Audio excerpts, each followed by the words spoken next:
Hello बच्चा party once again welcome back to our YouTube channel study ji classes. बच्चों, आज के इस नए वीडियो लेक्चर में आप सभी लोगों का एक बार फिर से स्वागत है। तो आज के इस नए वीडियो लेक्चर में यहाँ पर बच्चों हम डिस्कस करने वाले हैं अध्याय नंबर 2 के इम्पॉर्टेंट टॉपिक्स के बारे में, जो आप सभी लोगों के बोर्ड एग्जाम के पॉइंट ऑफ व्यू से काफ़ी ज़्यादा इम्पॉर्टेंट होने वाला है। आज के इस वीडियो लेक्चर में इन्हीं टॉपिक्स के बारे में यहाँ पर हम एक्सप्लेन करने वाले हैं और यहाँ पर हमारे जितने भी टॉपिक्स लिखे गए हैं सभी टॉपिक्स आप सभी लोग के लास्ट 5 ईयर में कंटिन्यू पूछे गए हैं। तो वन बाय वन करके यहाँ पर हम सभी टॉपिक्स के बारे में डिस्कस करने वाले हैं। तो अगर अभी तक आप सभी लोगों ने ये चैनल सब्सक्राइब नहीं किया है तो चैनल को सब्सक्राइब कर लीजिएगा और नोटिफिकेशन बेल आइकन को प्रेस कर दीजिएगा, जिससे आने वाले सभी लेटेस्ट वीडियो का नोटिफिकेशन मिलता रहे आप सभी लोग को सबसे पहले। और इसी के साथ अपने फ्रेंड सर्कल एरिया में इस वीडियो लेक्चर को ज़्यादा से ज़्यादा शेयर करिएगा, जिससे वो बच्चे जो अभी तक तैयारी नहीं किए हैं उन तक ये वीडियो पहुंच जाए और वो भी अपने एग्जाम की प्रिपरेशन अच्छी तरह से कर लें। तो यहाँ पर हम इस वीडियो लेक्चर को स्टार्ट करने से पहले सबसे पहले आपको बताने वाले हैं कि ये जो हमने सभी इंपॉर्टेंट टॉपिक्स लिखे हैं ये कहाँ से लिखे हैं और लास्ट 5 ईयर के अंदर में ये सभी टॉपिक्स क्यों पूछे गए हैं, इनके बारे में हम चर्चा कर लेते हैं। तो यहाँ पर बच्चों आप सभी लोग जानते हैं कि आप सभी लोगों की प्रिपरेशन के लिए यहाँ पर बहुत सारे मार्केट में क्वेश्चन बैंक अवेलेबल होते हैं और उन्हीं क्वेश्चन बैंक से हमने इन सभी टॉपिक्स को ढूंढ ढूंढ के निकाला है, जो आपके लास्ट 5 ईयर्स के अंदर में क्वेश्चन के फॉर्म में बन के आए हुए हैं और यहीं से आपका क्या होता है टॉपिक्स उठा के पूछा जाता है। तो यहाँ पर हम सबसे पहले बात करते हैं कि जो हमारा क्वेश्चन बैंक आता है वो कितने प्रकार का आता है और कौन कौन से क्वेश्चन बैंक से हमने इन सभी क्वेश्चन को लिखा है। तो यहाँ पर जो आपके क्वेश्चन बैंक आते हैं वो राजीव का आता है, जिसके बारे में आप सभी लोग अच्छी तरह से खरीदते हैं और उससे रिलेटेड जो क्वेश्चंस होते हैं उनके बारे में आप अध्ययन करते हैं। इसी के साथ यहाँ पर हम बात करते हैं कि जो हमारा अगला क्वेश्चन बैंक आता है जो काफ़ी ज़्यादा यहाँ पर मार्केट में प्रचलित होता है वो आपका मास्टरमाइंड का आता है। और इसी के साथ यहाँ पर हमारा विद्या का आता है और जो सबसे ज़्यादा इंपॉर्टेंट और महत्वपूर्ण आपका टॉपिक्स मिलता है वो अरिहंत की बुक से आता है, क्योंकि अरिहंत की जो बुक होती है वो आपके यहाँ पर कॉम्पिटिटिव एग्जाम की भी बुक आती है और साथ में आप सभी लोग के बोर्ड एग्जाम के प्रिपरेशन के लिए यहाँ पर क्वेश्चन बैंक की बुक बनाई जाती है जो अरिहंत के नाम से बिकती है। तो इन्हीं सभी टॉपिक्स हमने इन्हीं सभी टॉपिक्स को ढूंढ ढूंढ के लिखा है जो आपके लास्ट 5 ईयर के अंदर में कंटिन्यू क्वेश्चन के फॉर्म में यहाँ पर इन टॉपिक्स को पूछा गया है। तो यहाँ पर हम सबसे पहले बात कर लेते हैं कि इस अध्याय के अंदर में जो हमारा सबसे पहला और महत्वपूर्ण टॉपिक होने वाला है वो कौन सा होने वाला है। तो यहाँ पर आप सभी लोग जानते हैं कि जो हमारा अध्याय होता है कभी कभी उस अध्याय से संबंधित हमारा क्वेश्चन आ जाता है, जो आप सभी लोग के एमसीक्यू में क्वेश्चन आता है, 1 नंबर में आता है, 2 नंबर में आता है। तो सबसे पहले हम अपने अध्याय से संबंधित उन क्वेश्चन उन टॉपिक्स के बारे में डिस्कस करते हैं। तो सबसे पहला जो हमारा इंपॉर्टेंट टॉपिक्स होता है वो विद्युत विभव को लेकर के होता है। अब यहाँ पर आप सभी लोग अच्छी तरह जानते हैं कि विद्युत विभव हमारा क्या होता है। तो इस टॉपिक के अंदर में हम क्या करते हैं, सबसे पहले अपने इंपॉर्टेंट फॉर्मूले के बारे में डिस्कस करते हैं, जिसके ऊपर ये हमारा पूरा का पूरा जो चैप्टर होता है, जो अध्याय होता है वो आधारित होता है। तो यहाँ पर आप सभी लोग विद्युत विभव टॉपिक्स के अंदर में डिस्कस करते हैं इस फॉर्मूले के बारे में कि यहाँ पर जो हमारा विभव का सूत्र होता है, विभव इक्वल टू यहाँ पर हमारा फॉर्मूला चलता है W/Q। तो इसी सूत्र को हम क्या कहते हैं, वैद्युत विभव का सूत्र कहते हैं। अब यहाँ पर आप सभी लोग क्या करते हैं, इसी टॉपिक के अंदर में एक और इम्पॉर्टेंट टॉपिक के बारे में अध्ययन करते हैं, जिस टॉपिक का नाम होता है वैद्युत विभवांतर। तो वैद्युत विभवांतर के अंदर में जब आप सभी लोग अध्ययन करते हैं तो उस केस में ये जो हमारा वैद्युत विभव का सूत्र होता है ये सूत्र हमारा क्या होता है, थोड़ा सा मॉडिफाई हो जाता है और उस सूत्र को हम क्या करते हैं, यहाँ पर कुछ इस प्रकार से लिखते हैं VA माइनस यहाँ पर हमारा चलता है VV और इस केस में यहाँ पर हमारा फॉर्मूला होता है W/Q। तो किसी किसी बुक में क्या होता है Q यहाँ पे लिखा जाता है और किसी किसी बुक में क्या होता है एकांक धन परीक्षण आवेश Q0 चलता है। तो ये जो हमारा फॉर्मूला होता है इस फॉर्मूले को हम क्या कहते हैं, विभवांतर का सूत्र कहते हैं और ये जो हमारा सूत्र होता है इसको हम क्या कहते हैं, वैद्युत विभव का सूत्र कहते हैं। तो इस टॉपिक के बारे में आप सभी लोग को अच्छी तरह से प्रिपरेशन कर लेना है। बोर्ड एग्जाम की तैयारी के लिए ये सारे टॉपिक्स आपके काफ़ी ज़्यादा इंपॉर्टेंट होने वाले हैं। अब यहाँ पर हम इसी के साथ चलते हैं अगले टॉपिक्स के बारे में। तो यहाँ पर जो हमारा अगला टॉपिक लिखा गया है विद्युत क्षेत्र के रेखीय समाकलन के रूप में। तो यहाँ पर आप क्या करने वाले हैं, विद्युत क्षेत्र को रेखीय समाकलन के रूप में निरूपित करने वाले हैं। तो इस केस में आप सभी लोग यहाँ पर एक फॉर्मूले के बारे में अध्ययन करने वाले हैं। वो फॉर्मूला यहाँ से हमारा होता है विभव इक्वल टू समाकलन, और यहाँ पर माइनस हमारा बाहर में चलता है। इस केस में हमारा फॉर्मूला होता है ई इंटू क्या होता है डी आर। तो इस फॉर्मूले के बारे में आप सभी लोग इस टॉपिक के अंदर में अध्ययन करने वाले हैं। ये टॉपिक हमारा काफ़ी ज़्यादा बोर्ड एग्जाम के पॉइंट ऑफ व्यू से इंपॉर्टेंट होने वाला है, और सभी टॉपिक के बारे में मैंने अपने इस चैनल पर प्लेलिस्ट बना करके हर एक टॉपिक के बारे में अच्छी तरह से एक्सप्लेन किया है, जो बोर्ड एग्जाम के पॉइंट ऑफ व्यू से इंपॉर्टेंट होने वाले हैं। इसी के चलते यहां पर हम बात करने वाले हैं नेक्स्ट टॉपिक के बारे में। तो जो हमारा अगला टॉपिक होता है बिंदु आवेश के कारण विद्युत विभव। तो इस टॉपिक के अंदर में आप सभी लोग अध्ययन करते हैं कि अगर हम क्या करते हैं, यहाँ पर कोई भी अपना आवेश लेते हैं। अब यहाँ पर आप सभी लोग आवेश के बारे में अच्छी तरह से जानते हैं कि आवेश जो हमारे होते हैं वो मुख्यतः दो प्रकार के होते हैं। इनमें से बच्चों हम क्या करते हैं, कोई भी एक आवेश लेते हैं तो इस आवेश को हम क्या कहते हैं, धन आवेश कहते हैं, जिसके आगे हमने प्लस लगा करके यहाँ पर मेंशन किया है।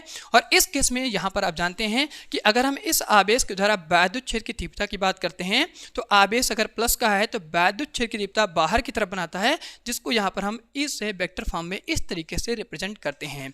तो इस केस में हम क्या करने वाले हैं, इस आवेश के द्वारा यहाँ पर कितना विभव उत्पन्न होता है उसके सूत्र की हम गणना करने वाले हैं। और जब हम इस सूत्र की गणना करते हैं तो उस टॉपिक का नाम होता है बिंदु आवेश के कारण विद्युत विभव। और इस केस में आप सभी लोग का जो फॉर्मूला आता है वो फॉर्मूला यहाँ से होता है V इक्वल टू के क्यू बाई यहाँ पर R होता है। तो इस टॉपिक के बारे में आपको अध्ययन कर लेना है, क्योंकि इस फार्मूले से संबंधित आप सभी लोग के कई सारे यहाँ पर इंपॉर्टेंट टॉपिक्स होने वाले हैं। इसी फॉर्मूले के ऊपर आपका पूरा अध्याय यहाँ पर चलने वाला है। अब यहाँ पर हम बात करते हैं इस टॉपिक से संबंधित जो हमारा अगला टॉपिक होता है, उसका नाम यहाँ पर लिखा गया है टॉपिक नंबर 4 के अंदर में विद्युत द्विध्रुव के कारण विद्युत विभव। तो यहाँ पर आप क्या करने वाले हैं, विद्युत द्विध्रुव के कारण विद्युत विभव की गणना करने वाले हैं। तो जिस प्रकार से आप सभी लोगों ने अध्याय नंबर 1 के अंदर में विद्युत द्विध्रुव के कारण विद्युत क्षेत्र की तीव्रता की गणना की थी, ठीक उसी प्रकार से आप सभी लोग इस अध्याय के अंदर में यहाँ पर विद्युत द्विध्रुव से संबंधित कुछ कंडीशंस के बारे में आप पढ़ने वाले हैं, जहाँ पर आप ज्ञात करने वाले हैं सबसे पहले अच्छी स्थिति पर विद्युत विभव की गणना हम किस प्रकार से करने वाले हैं। ठीक इसी प्रकार से आप ज्ञात करेंगे सेकंड पॉइंट के अंदर में निरक्षीय स्थिति पर विद्युत विभव की गणना। और ठीक इसी प्रकार से यहाँ पर आप ज्ञात करेंगे कि अगर हम किसी भी बिंदु पर क्या करते हैं, विद्युत विभव निकालना चाहते हैं, तो उस केस में हमारा फॉर्मूला क्या होने वाला है। तो इस केस में आप सभी लोग यहाँ पर क्या करते हैं, थीटा के रूप में अपना सूत्र ज्ञात करते हैं, और ये जो हमारा फॉर्मूला होता है ये आपको डायरेक्ट यहाँ पर सूत्र मिल जाता है। और इस केस में आप जानते हैं जब हम विद्युत विभव की गणना करते हैं निरक्षीय स्थिति पर, तो आप सभी लोग को जो विभव का मान मिलता है वो शून्य मिलता है। तो इन सभी टॉपिक्स के बारे में आपको अध्ययन करना है। आपका जो टॉपिक्स होता है, अगर हम इसके अंदर बात करते हैं तो कभी कभी यहाँ पर जो हमारा टॉपिक्स होता है वो इनमें से किसी एक टॉपिक से आपके बोर्ड एग्जाम में क्वेश्चन बना के पूछा जाता है। और कभी कभी क्या होता है कि इनमें से हमारा टॉपिक नहीं आता है, तो आपका जो टॉपिक आता है वो अध्याय नंबर 1 से आ जाता है, क्योंकि ये दोनों टॉपिक्स क्या होते हैं, आपस में एक दूसरे के बहुत क्लोज होते हैं, सिमिलर होते हैं। अगर यहाँ से क्वेश्चन आएगा तो आपको यहाँ से क्वेश्चन दिखाई पड़ेगा अध्याय नंबर 2 से, नहीं तो आप सभी लोग को अध्याय नंबर 1 से क्वेश्चन जो मिलेगा वो 100% इस टॉपिक पर बेस जरूर मिल जाएगा। और ये जो क्वेश्चन होता है वो लॉन्ग फॉर्म में आपके क्वेश्चन बना करके पूछे जाते हैं। अब यहाँ पर हम बात करते हैं अगले टॉपिक के बारे में। तो भैया अगला जो टॉपिक होने वाला है वो बहुत ज़्यादा प्यारा और खूबसूरत टॉपिक होने वाला है, जो बोर्ड एग्जाम में हर एक फॉर्म में क्वेश्चन बना करके 2 नंबर में पूछा जाता है। तो 2 नंबर अगर आप सभी लोग को पक्का करना है तो इस टॉपिक को अच्छी तरीके से अध्ययन करना है। यहाँ पर हम बात करने वाले हैं, जो हमारा टॉपिक्स होता है उसका नाम लिखा गया विभव प्रवणता। तो यहाँ पर हम बात करेंगे विभव प्रवणता टॉपिक के अंदर में। तो इसके अंदर में आप सभी लोग क्या करने वाले हैं, विद्युत क्षेत्र E और यहाँ पर जो हमारा विद्युत विभव भी होता है, इन दोनों के बीच में एक रिलेशन निकालते हैं, एक संबंध निकालते हैं। उस रिलेशन को हम क्या कहते हैं, E इक्वल टू हमारा फॉर्मूला चलता है माइनस का dV/dr। तो इस फॉर्मूले के संबंध के बारे में आप अध्ययन करते हैं। इसी सूत्र को हम क्या कहते हैं, यहाँ पर विभव प्रवणता का सूत्र कहते हैं। टॉपिक 100% आपके यहाँ पर अच्छी तरह से क्लियर होंगे। अगर टॉपिक्स में आपको कोई भी डाउट होता है तो कमेंट बॉक्स में कमेंट करके जरूर बताइएगा। अगर किसी भी पॉइंट में आपको कोई समस्या है तो फिर भी आप कमेंट करके यहाँ पर पूछ सकते हैं। अब यहाँ पर हम चलते हैं अगले टॉपिक के बारे में। तो भैया अगला जो टॉपिक होता है, आप सारी कहानी के बारे में पढ़ चुके हो, तो ऊर्जा कौन निकालेगा, तो ये भी टॉपिक आपके बोर्ड एग्जाम के लिए इंपॉर्टेंट होने वाला है। तो इसके बाद यहाँ पर हम जो टॉपिक डिस्कस करने वाले हैं वो आपका यहाँ पर होने वाला है विद्युत स्थितिज ऊर्जा। यहाँ पर हम सबसे पहले आप सभी लोगों से एक क्वेश्चन करते हैं कि अगर आप सभी लोग हमारे चैनल से स्टडी कर रहे हैं तो आप सभी लोग को हमने यहाँ पर इस टॉपिक के बारे में जरूर एक्सप्लेन किया है कि भैया इस अध्याय के अंदर में हम क्षितिज ऊर्जा के बारे में क्यों अध्ययन करते हैं, इस टॉपिक के अंदर में हम गतिज ऊर्जा के बारे में क्यों नहीं अध्ययन करते हैं। अगर आप सभी लोग को जानकारी है हमारे चैनल से आप अध्ययन कर रहे हैं तो कमेंट बॉक्स में कमेंट करके आप जरूर बताइएगा। इसके बारे में मैंने आप सभी लोग को पूरा एक्सप्लेनेशन के साथ में एक्सप्लेन किया है कि इस टॉपिक के अंदर में हम क्षितिज ऊर्जा के बारे में क्यों अध्ययन करते हैं और क्यों ये हमारा जो टॉपिक होता है वो बहुत ज्यादा इंपॉर्टेंट होने वाला है बोर्ड एग्जाम के पॉइंट ऑफ व्यू से। और ये सारे क्वेश्चन हमारे क्या होते हैं, लॉन्ग फॉर्म में क्वेश्चन बना करके पूछे जाते हैं, जहां से आप सभी लोग का 3 नंबर और 5 नंबर क्लियर हो जाता है। तो यहां पर हम बात करेंगे इस टॉपिक के अंदर में जब आप सभी लोग विद्युत क्षितिज ऊर्जा के बारे में अध्ययन करेंगे तो इस केस में जो फॉर्मूला होता है इस फॉर्मूले के निगमन के बारे में अध्ययन करते हैं। और इस केस में आप सभी लोग यहाँ पर फिगर ड्रा करते हैं कि जब हम किसी भी चार्ज को एक पॉइंट से उठा करके दूसरे पॉइंट पर लाते हैं तो यहाँ पर हम मानते हैं ये पॉइंट हमारा क्या होता है, बी पॉइंट होता है, और यहाँ पर जो हमारा पॉइंट होता है वो ए पॉइंट होता है। इस केस में जो हमारा आवेश होता है वो अनंत पर होता है, और जब हम यहाँ पर आवेश लाते हैं तो यहाँ पर हमारा ये क्यू आवेश आ जाता है, और यहाँ पर हम आवेश को क्या मान चलते हैं, एकांक धन परीक्षण आवेश मानते हैं। तो ये हमारा एकांक धन परीक्षण आवेश यहाँ पर रहता है। और इस केस में इससे आर दूरी पर हमारा क्या होता है, एक पॉइंट होता है जिस पॉइंट को हम पी पॉइंट कहते हैं, और इस केस में जो हमारा आवेश होता है वो क्यू आवेश होता है। तो यहाँ पर हम क्या करते हैं, जब हम आवेश को यहाँ से यहाँ पर उठा के लेके आते हैं तो उस केस में जो हमारी ऊर्जा उत्पन्न होती है, जो हमारी ऊर्जा संचित होती है, उस ऊर्जा का सूत्र क्या होता है। तो उस केस में आप फॉर्मूला यहाँ पर निकालते हैं, U इक्वल टू यहाँ पर हमारा फॉर्मूला होता है K Q1, और यहाँ पर हमारे क्या हो जाएगा Q0 डिवाइड बाई यहाँ पर क्या होता है R, यहाँ पर स्क्वायर नहीं चलता है। इसी सूत्र को हम क्या कहते हैं, क्षितिज ऊर्जा का सूत्र कहते हैं। और इस सूत्र को आप सभी लोग किताब में इस तरीके से देखते हैं, यहाँ पर हमारे 2 आवेश होते हैं, एक हमारा Q1 होता है, एक हमारा Q2 होता है, डिवाइड में क्या होता है R होता है। इसी सूत्र को हम क्या कहते हैं, यहाँ पे क्षितिज ऊर्जा का सूत्र कहते हैं। ये टॉपिक बोर्ड एग्जाम के पॉइंट ऑफ व्यू से इंपॉर्टेंट होने वाला है, 100% ये टॉपिक आपके बोर्ड एग्जाम में मिलने वाला है लॉन्ग फॉर्म के क्वेश्चन में। तो यहाँ पर हम चलते हैं अगले टॉपिक्स की तरफ। तो अगला जो हमारा टॉपिक सुना है टॉपिक नंबर 7, इसके अंदर में हम डिस्कस करने वाले हैं एक समान विद्युत क्षेत्र में विद्युत द्विध्रुव को घुमाने में किया गया कार्य। अब यहां पर आप सभी लोग इस टॉपिक से भली बात परिचित हो चुके हैं कि अगर हम एक समान वैद्युत क्षेत्र की तीव्रता की बात करते हैं तो ये जो हमारा वैद्युत क्षेत्र की तीव्रता होता है इसी को भैया हम क्या कहते हैं, एक समान वैद्युत क्षेत्र की तीव्रता कहते हैं। और इस एक समान वैद्युत क्षेत्र की तीव्रता को यहां पर हम क्या करते हैं, वेक्टर फॉर्म में E से निरूपित करते हैं। और इस केस में आप सभी लोग जानते हैं कि जो हमारा एक समान वैद्युत क्षेत्र की तीव्रता होती है, इस केस में जितनी भी हमारी विद्युत क्षेत्र रेखाएं होती हैं सभी विद्युत क्षेत्र रेखाएं एक ही दिशा की तरफ होती हैं। अगर यहां पर हम मानते हैं ये हमारी क्या है, E1 वैद्युत क्षेत्र की तीव्रता है, इसको हम E2 मान लेते हैं, और इसको हम क्या करते हैं, E3 मान लेते हैं, इसको हम E4 मान लेते हैं। तो सभी की यहाँ पर जो दिशा होती है वो एक तरफ होती है,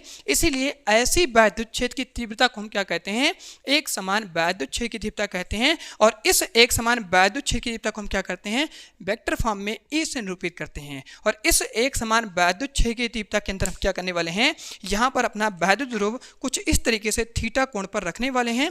और इस केस में आप क्या करते हैं, जब इस वैद्युत ध्रुव को घुमाते हैं तो घुमाने में जो कार्य करना पड़ता है उस कार्य को हम क्या करते हैं, W से दिखाते हैं। और इस केस में जो आपका फॉर्मूला होता है उस फॉर्मूले के बारे में आप गणना करते हैं। तो ये टॉपिक्स आपके बोर्ड एग्जाम के पॉइंट ऑफ व्यू से इंपॉर्टेंट होने वाला है, इनके बारे में अच्छी तरह से अध्ययन कर लेना है। अब यहाँ पर हम बात करते हैं इस टॉपिक के लास्ट और इंपॉर्टेंट टॉपिक्स के बारे में, जो यहाँ पर आपका लिखा गया है विद्युत द्विध्रुव की क्षितिज ऊर्जा। यहाँ पर जो आपकी क्षितिज ऊर्जा होती है ये अलग क्षितिज ऊर्जा होती है, और यहाँ पर आप क्या करते हैं, विद्युत द्विध्रुव की क्षितिज ऊर्जा ज्ञात करते हैं, जिस केस में आपका फॉर्मूला होता है W equal to PE cos θ1 minus क्या होता है cos θ2। इस फार्मूले के डेरिवेशन के बारे में अध्ययन करना है। अगर आपका टॉपिक्स यहाँ पर पूछा गया तो ये टॉपिक्स आपके बोर्ड एग्जाम में नहीं आएगा। अगर आपका टॉपिक ये वाला नहीं पूछा गया तो ये आपके बोर्ड एग्जाम में जरूर पूछाता है, क्योंकि इस टॉपिक से संबंधित आपके कुछ स्पेशल केस होते हैं जहां पर आप ज्ञात करते हैं कि अगर हम θ1 का मान क्या करते हैं 0 डिग्री मानते हैं, θ2 को यहाँ पे 90 मानते हैं, तो उस केस में कितना कार्य करना पड़ेगा उस कार्य का मान आप ज्ञात करते हैं। और इसी तरीके से आप यहाँ पर इसके बहुत सारे स्पेशल केस के बारे में अध्ययन करते हैं इस टॉपिक से। और इस फॉर्मूले से संबंधित जो आपके यहाँ पर स्पेशल केस होते हैं, टोटल 3 स्पेशल केस होते हैं, और तीनों आपके MCQ के लिए, बोर्ड एग्जाम के लिए काफी ज्यादा इंपॉर्टेंट होते हैं। तो इसी के साथ आज का हम ये इंपॉर्टेंट टॉपिक्स की सीरीज इसी पे एंड करते हैं। अगर आप सभी लोग को आज की वीडियो पसंद आई हो तो वीडियो को लाइक, शेयर और सब्सक्राइब जरूर करिएगा, और इस चैनल को सब्सक्राइब कर लीजिएगा और नोटिफिकेशन बेल आइकन को प्रेस कर दीजिएगा, क्योंकि यहाँ पर हम जो भी आप सभी लोग के इंपॉर्टेंट टॉपिक्स यहाँ पर बना रहे हैं वो चैप्टर वाइज बना रहे हैं, जिससे आप सभी लोग के हर एक टॉपिक्स के बारे में जानकारी हो जाए, और हर एक टॉपिक में कौन कौन सा आपका चैप्टर में जो इंपॉर्टेंट टॉपिक्स होने वाला है उसके बारे में आपको जानकारी हो जाए।